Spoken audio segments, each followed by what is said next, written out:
April 10th, 2022. 10 days out of 21 days. And in a mile and a half, 12 minutes. Round of applause.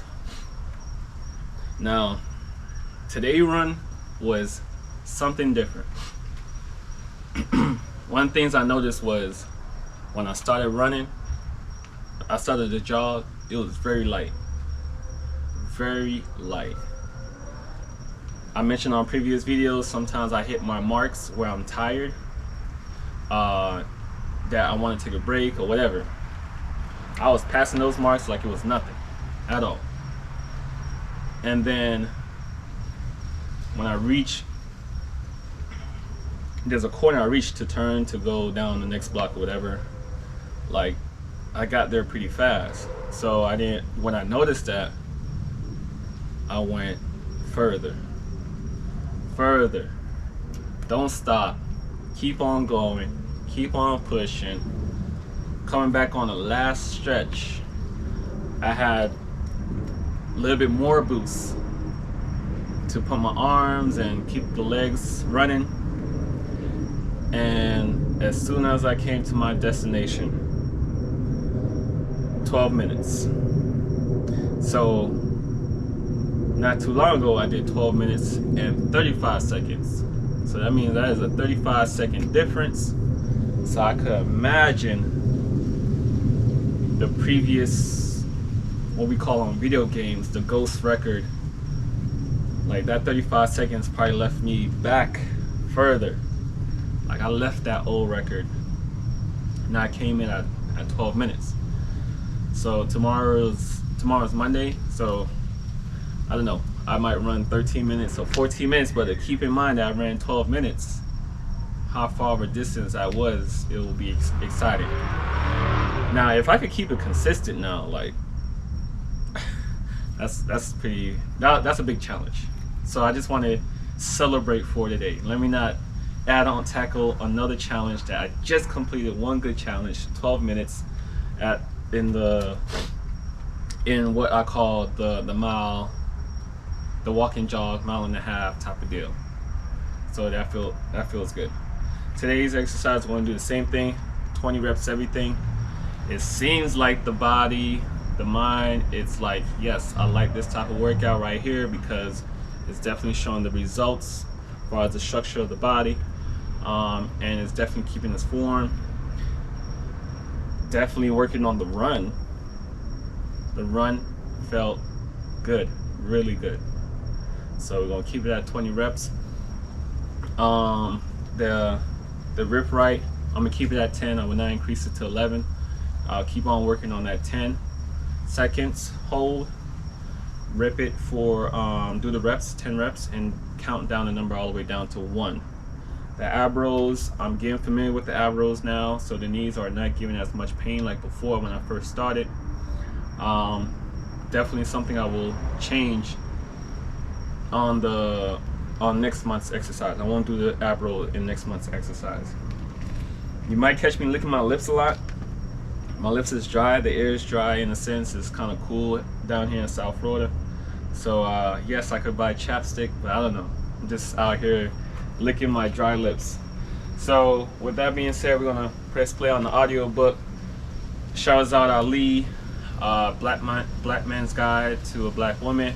Once again, disclaimers and trigger topics.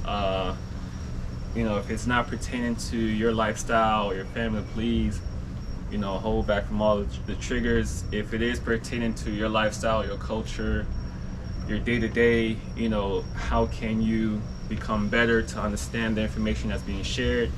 How can we better ourselves as human beings to understand this information? So it kind of, this becomes like a history thing. This is back in the days, like domestic violence. For me, I think if I've seen it or heard about it in the 80s or 90s, it's like, man, when I'm getting older, that's not gonna happen. That'd probably be like the old thing when I was young, but it's domestic violence still happening today. So it seems like it's not really going anywhere. So it's like, how can we be able to discuss these type of trigger topics so we're not yelling at each other, we more understanding, so we can have a peaceful community. I think that's the goal, to have a peaceful community where you could go outside and say hi to your neighbors and come back home. Your wife, I should say, is not feeling like you're cheating because you're saying hi to your neighbors, or vice versa. Your wife is outside, a woman is outside saying hi to her neighbors, come back home and her husband's thinking that she's out here for everybody. I'm just saying that could be a trigger right there. But let's discuss about those things. Let's see how can we make our community stronger with peace, with love, with understanding, with clarity, comprehension. A lot of those great things that is kind of missing, I think, my opinion. I could be wrong. I'd rather be wrong trying to say something versus be quiet about it. So let's get into this exercise, because I could definitely chat some good conversation. I noticed that, but we're here to work out and build up wisdom. Okay, so let's get started.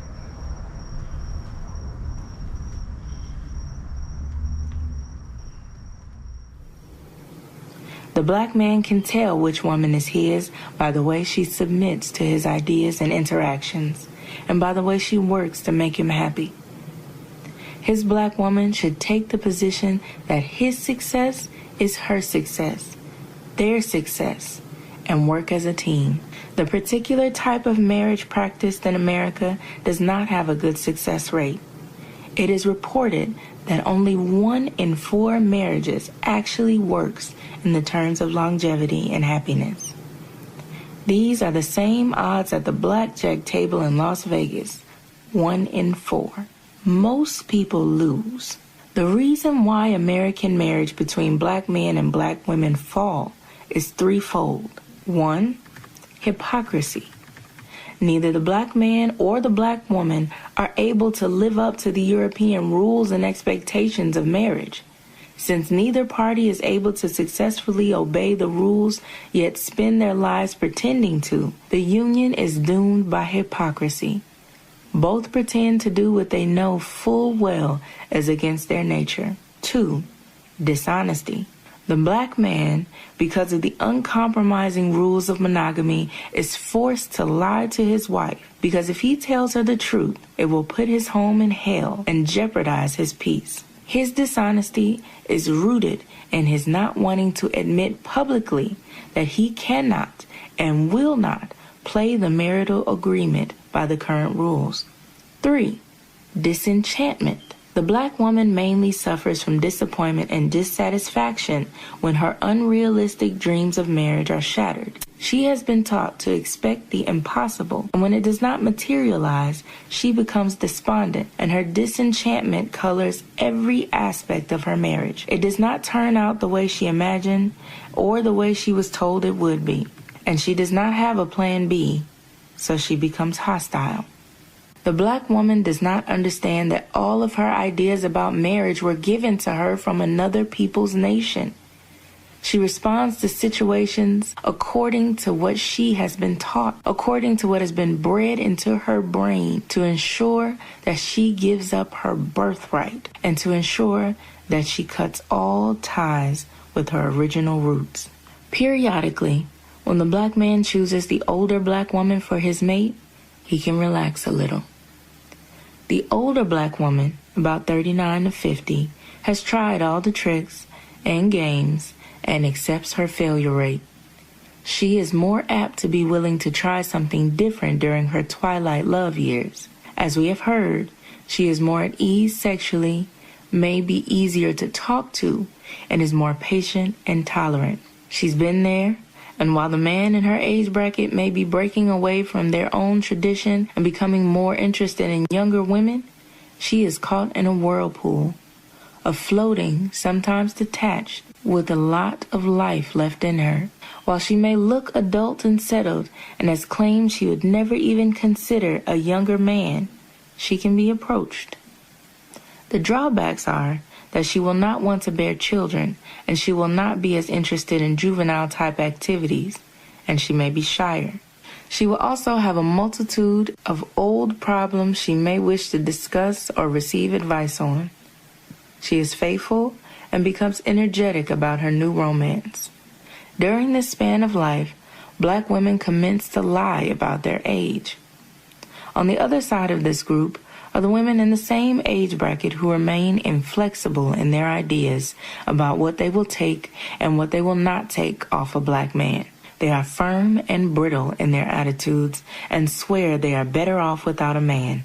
They masturbate or just dismiss sex completely. This alone makes them bitter and hostile. Many of them take good care of themselves and spend their time with children and grandchildren, their jobs, short trips, clubs, or political affiliates. They might return to school, take up a hobby, or become submerged in church activities.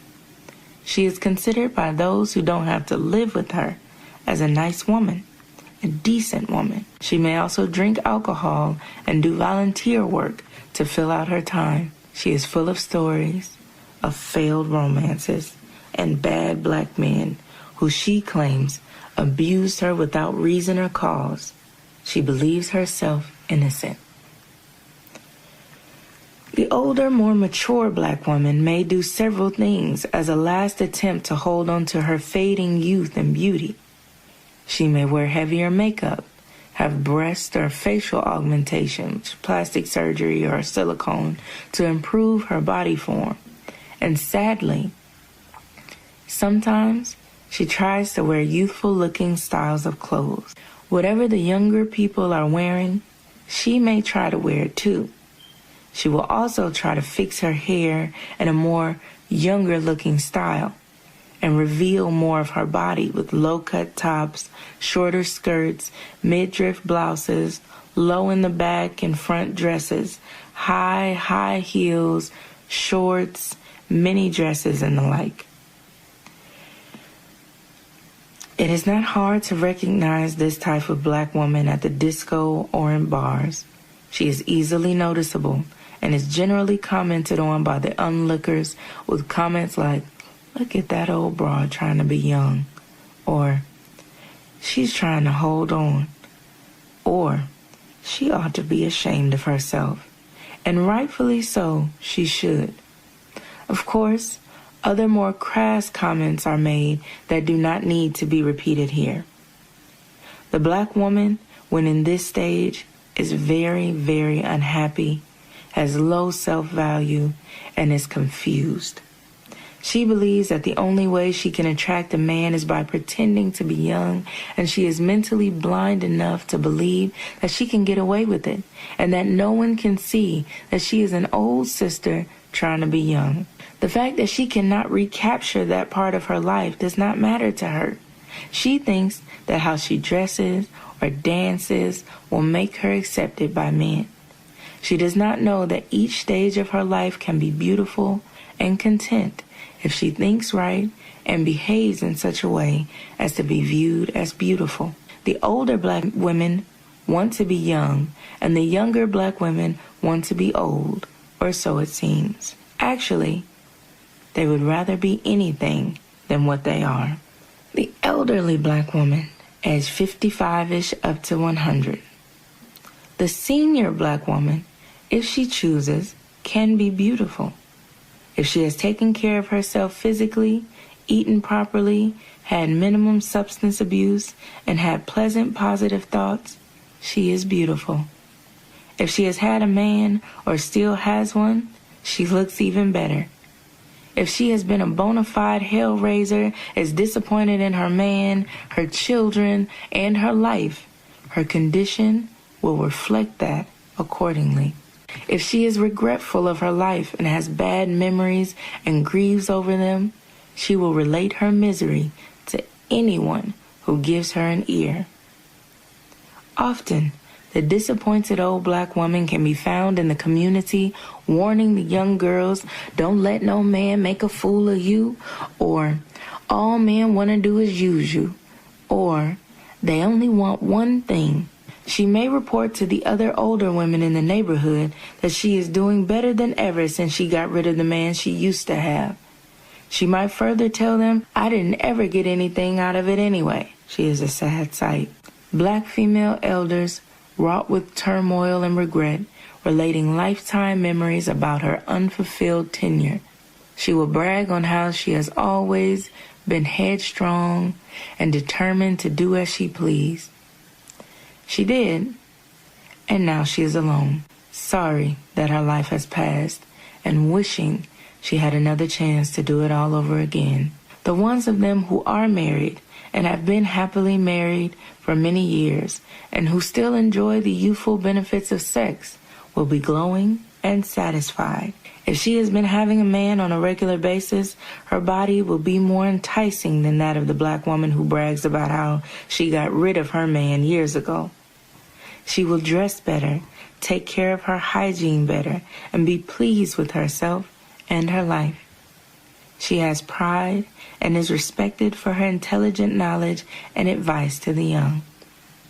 The older black woman who is dissatisfied will have a face that looks defeated, weary, and worn.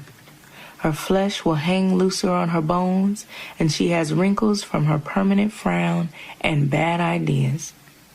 She may be careless about her clothes, her home, and will talk to herself, a habit she develops out of loneliness or a breakdown of her mental abilities. She complains about the young people in the neighborhood and carries gossip if she gets a chance. Unfortunately, sometimes the older black woman will give negative advice to her granddaughters about how to treat their man. They advise them to live their own life, don't get tied down to no one man, keep something for themselves, and go when he goes. They might even explain to other young women about how they were such a good wife for 30 or 40 or 50 years and didn't get anything for it. It is not exactly plain what the older black woman expects for being a good black woman. There is no other reward except the satisfaction of knowing she performed a job well done for a deserving black man and for herself. The older black woman also sometimes thinks the modern black woman has more privileges than her because she has the option of doing worldly things other than getting married and having a family. She admires the idea of independence and wishes she had thought of it. Another group of older black women are equivalent to the dirty old man, and she is obsessed with sex, discussing it per se. She pries into the affairs of younger people, openly uses raw language when referring to sex, and talks about her own conquest allegedly made when she was young. She memorizes filthy remarks and may curse loudly in public. Her personal hygiene is lacking, and she may drink a little wine on the side or nurse hard liquor daily. Sometimes the older black woman, if she is blessed to still be married and have a man, is still bickering with her black husband about disagreements they had 20 or 30 or 40 years ago. The older black woman can be just as rebellious as the younger ones. They watch and play a lot of petty childish games and complain a lot. The older black woman also remains jealous of her black man deep into old age. She is jealous of younger and older women whom she thinks is laying in wait for her man. She raises big hell if she suspects her man of fooling around on her. She does this in fear that he will have sex with another woman, give her his money, or leave home. She is also more prone to want to accept being elderly or infirmed. She is quicker to accept the idea that she has already lived her life and now she can settle down and stay home most of the time. The black man clings to life to the very end and wants to enjoy the excitement and the activities for as long as possible. Retirement, different from the black woman, does not mean that productive life is finished, but started. His woman will remind him that he is too old to do this or that, and he should sit down somewhere and let the young people take over. She wants him to believe he is old so that she no longer has to worry about him being attracted or attractive to a younger woman. Even in the older stages, the black woman persists in trying to block the black man from pursuing other women. It makes her bitter and vindictive. It makes him tired. Divorce. As we all know, the black woman becomes very vindictive and hostile when she is divorcing the black man, generally no matter what the reason for the separation. She has learned a great deal from the blood-sucking tactics of attorneys who have perfected the ways to take everything a man has when they divorce. The black woman, in trying to mimic them, hires shyster lawyers. All right, so another great day. 10 days out of 21 days. Sound the alarms. We halfway there. Okay. What's going to keep this very consistent is the weather. What's going to keep this very consistent is the mindset. Procrastination does kick in. You know, laziness kicks in. The motivation not to do it kicks in. It's real. The thought of what it looks like to do it tomorrow. Oh, skip today, let's do it tomorrow, kicks in. But I'm very thankful. Very grateful for another day. Today was slightly another day I didn't want to work out. No reason, just felt lazy. But I don't know if the more pain I create, the more negative thoughts, I should say, the more negative thoughts I create in my mind pushes me to run 12 minutes. It's a little bit backwards. Because once again, when I start running, it's not like I have 12 minutes set in my mind. I just go based on how I feel. So if I have a day that I'm literally walking the whole way through. I was not in the mood, but I did not want to skip that day. But today to run 12 minutes at the 1.5 miles. For someone else, if you run faster time than that, round of applause. Like, I'm not even being sarcastic. I think I'm in a zone that I'm competing within myself. I'm in a zone of anyone that's motivated to do the same, to exercise, to push through mental health. There's a whole lot that comes behind this than just recording a video and exercise in front of a camera and the audio book playing in the background. There's a whole lot that comes with this. And I think there's a whole lot of good value, good intentions that come with this. So today is considered Palm Sunday. I hope everybody's still going through with their Lent season. For me, it's just been seafood, shrimp, kingfish, salmon, lots of fruits during the season.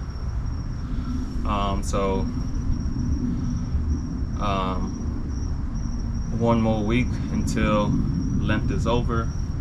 This is officially my first, I got one more week, so I'm talking a little ahead of myself, but this is officially my first time like taking Lent seriously, beginning to end, where there's so much distractions, so much different type of energy. If it's negative energy, some kind of animosity, something going on out there, and it's good energy, happiness, laughter.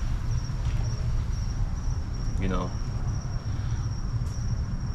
for me to be able to stay in harmony, where good energy is coming my way and bad energy is coming my way, and how to deal with it and handle it. Doing my best not to run from things that will attack my self-confidence, my character. You know, just be able to stay in position and discuss the hard topics. Stay in position and relate with someone, understand different perspectives. So I know what I'm saying sounds pretty vague. Hopefully it makes sense to somebody out there. But